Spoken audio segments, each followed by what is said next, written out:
maybe the news we were expecting today. He said, Nathan Jones, he was resigned to his fate last month. But finally, after what I describe as a significant stay of execution, Stoke City have today confirmed the sacking, as you heard there, of Nathan Jones. Just 2 wins this season. And those wins achieved in the last couple of weeks. It sees Stoke second bottom in the Sky Bet Championship. Look, interesting, Johnny, when the club statement at Stoke was released, you don't often see an outgoing boss with quotes on that club statement. Nathan Jones sacked. Nathan Jones has said, look, I think even Jones gets it. We all get and understand the decision that Stoke City have made today, don't we?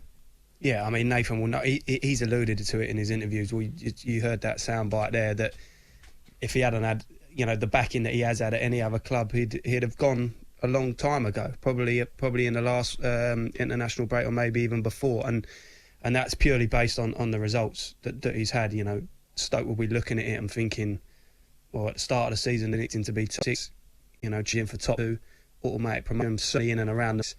To find themselves completely at the other end, Jonesy would never have envisaged that, and he would know that when you're underperforming like that, naturally you're going to become under pressure. So. That would be, but if you look at that scenario, and I know this is hindsight, kind of like, working to our advantage in this sense. But Nathan Jones obviously worked within a certain parameters at Luton. He understands the size of that club, made that work within the limits that he could. He wants to bring those same qualities to Stoke. Stoke want him to bring those qualities to them. But is it not completely and utterly unreasonable to assume that that's what he's going to do straight away?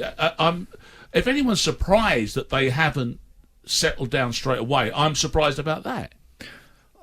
I think if you look at it, everyone's surprised that it hasn't worked for one of the managers they've previously. There is that, yes. Gone in there when he, the back of being very good at other clubs.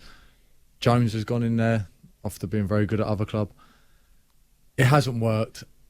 They've stuck with him because I think they were thinking something's got to click. Something's got to click within the group, because it can't be. Unfortunately, it can't be the manager. Who's going to come in now? Who's going to come in now? Is something going to change? They bring someone in now. Is something going to change? Because it hasn't changed for the last 2 or 3 managers. It is a club known in the game for its supposed stability. But it is a club, for some time, Steve, that we're going backwards, isn't it? 100%. The table don't lie. And it's a fact. It's been like that. I've sat there. I remember last season saying 100% going to go straight back up. Yeah, they're sitting there this year. Come on, he's made some signings this summer. They're going to get better. He's signed players that he wanted to bring in to play. I think his downfall was he wanted his diamond and it didn't work, and straight away he's changed it. Yeah, so I think you've got to kind of stick to it a little bit. It's interesting that, because our producer Ollie is a him. I hope he doesn't mind. But in his opinion is that they were completely blown away at Millwall last weekend. I think at one point in one of the halves he changed formation 3 times.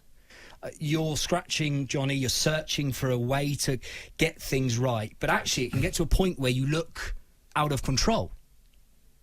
If you keep making changes in game, it does appear that way, but he probably got to a point where he didn't know what to do next. He tried this, he tried his diamond, that hadn't worked, he went away for it for a little while. They actually had a little upturn, was defending better, they still wasn't winning games. He went back to his diamond and they actually picked up a couple of results. So I actually thought at that stage, when they got the result against Swansea and Fulham, here we go, finally, like they're going to start getting results. It's 2 good sides there, Swansea and Fulham, so they've gone and beat them 2. They'll be thinking, well, if we can do that, we can do that to any. And then they go to Millwall at the weekend and throw in arguably their worst performance yet. So as a coach or a manager, you're thinking, like, where's that one come from now? I thought we'd turn a corner. Obviously, the vibes coming out the Swansea and the Fulham weren't that it wasn't lucky results. They outplayed them both and deserved the results. So you would have definitely seen an upturn. And you go to Sheffield Wednesday and get beat. That can happen. They're a good side.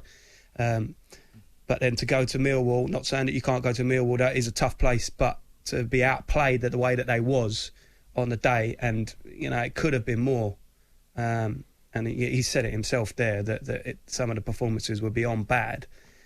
To then go backwards, it must have been like, well, who takes maybe the job now. there? Who takes the job there, boys, and brings to Stoke what Nathan Jones couldn't, what Paul Lambert, what Gary Rowett couldn't, what Mark Hughes was struggling to do back end of his period at the Bet365 as well.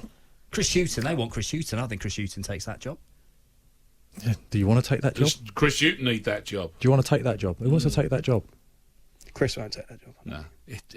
I can see them. I can see them going. Alex Neil, the bookie's favourites. We'll get a bit more on that. I can see Pulis going in and doing a third stint. Me. They're a huge club. Look, Tony Pulis. I can see you that. think the Stoke fans? I can see, and I don't mean with disrespect to Pulis, but I can see a firefighter type going in there, trying to make them harder to beat. Try and gradually. I mean, they got to stop. They can't think about looking up now. I mean, that end of the table. They just got to think about not Big going Sam. down now. Big Sam. So Someone like it's that. Pulis or Big Sam. Which is the same Do you kind know what? of It just booking, feels isn't it? like. Yeah. You're going to sit here now. We're going to say, feel like someone who's going to go in there and steady the ship. Yeah. I think I've said that. I think everyone said that. The last 3 or 4 managers. Oh, this will be better.